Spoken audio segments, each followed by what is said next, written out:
పార్వతీపురం మన్యం జిల్లా కొమరాడ మండలం సివిని గ్రామం సమీపంలో రోయల్ అకాడమీ స్వచ్ఛంద సంస్థ ఆధ్వర్యంలో ప్రతి మహిళ స్వయం ఉపాధితో తమ కుటుంబాన్ని ఆర్థికంగా అభివృద్ధి చెందే విధంగా తీర్చిదిద్దుతామని రేణుకా స్వచ్ఛంద సంస్థ మేనేజింగ్ డైరెక్టర్ గొట్టాపు రేణుక అన్నారు. మహిళలకు వృత్తి శిక్షణ నైపుణ్యంలో భాగంగా మహిళలకు వివిధ రంగాల్లో ఉచిత శిక్షణ ప్రారంభోత్సవ కార్యక్రమం నిర్వహించారు. ఈ కార్యక్రమానికి 6 మండలాల నుండి ముఖ్య అతిథులుగా సర్పంచులు హాజరయ్యారు. మహిళలకు కుటుంబ మిషన్లు ఉచిత శిక్షణ కార్యక్రమాన్ని విక్రాంపురం సర్పంచ్ కె మల్లిబాబు చేతుల మీదుగా ప్రారంభించారు. ఈ సందర్భంగా స్వచ్ఛంద సంస్థ డైరెక్టర్ రేణుక మాట్లాడుతూ గిరిజన ప్రాంతాల్లో బడుగు మైనార్టీ బలహీన వర్గాలకు చెందిన మహిళలు ఆర్థికంగా అభివృద్ధి చెందేందుకు ఈ స్వచ్ఛంద సేవా సంస్థ పనిచేస్తోందని తెలిపారు. వృత్తి శిక్షణ కోర్సులు ఉచితంగా నిర్వహిస్తోందని వారన్నారు.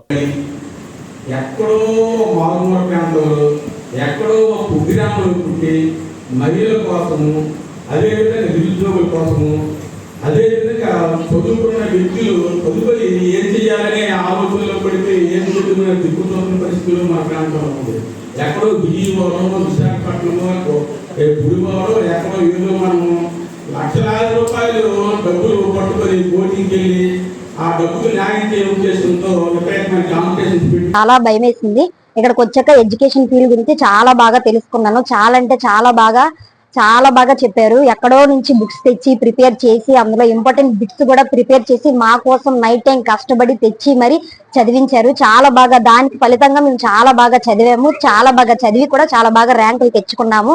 ఇక్కడ ఎలా అంటే ఫుడ్ కూడా చాలా బాగా పెట్టారు. అమ్మ కన్నా అమ్మలాగా, నాన్న కన్నా నాన్నలాగా చాలా బాగా చూసుకున్నారు. మేము వెళ్ళేంత వరకు, మేము పడుకునేంత వరకు అలా వెయిట్ చేస్తూనే ఉండేవారు. పిల్లలు పడుకున్నారా లేదా, తిన్నారా లేదా, చక్కగా ఉన్నారా లేదా, ఫుడ్ బాగుందా లేదా, చాలా కేరింగ్ గా చూసుకున్నారు. జాయిన్ అయిన నుంచి ఈవినింగ్ స్పీచ్లు ఇవ్వడం బట్టి, సార్ చెప్పే స్పీచ్ బట్టి నేను చాలా ఇంప్రూవ్ అయ్యాను. సార్ చెప్పే బట్టి నేను చాలా దీనిగా తయారయ్యాను. అంటే నేను చదువు మీద అంతగా ఇంట్రెస్ట్ పెట్టేదాన్ని కాదు. ఇక్కడికి వచ్చిన తర్వాత చాలా బాగా చదివాను. నాకు మంచి ర్యాంక్ కూడా వచ్చింది. నాకు 2000 దగ్గరికి ర్యాంక్ వచ్చింది. ఇక్కడ సార్ చెప్పే బట్టి మేడం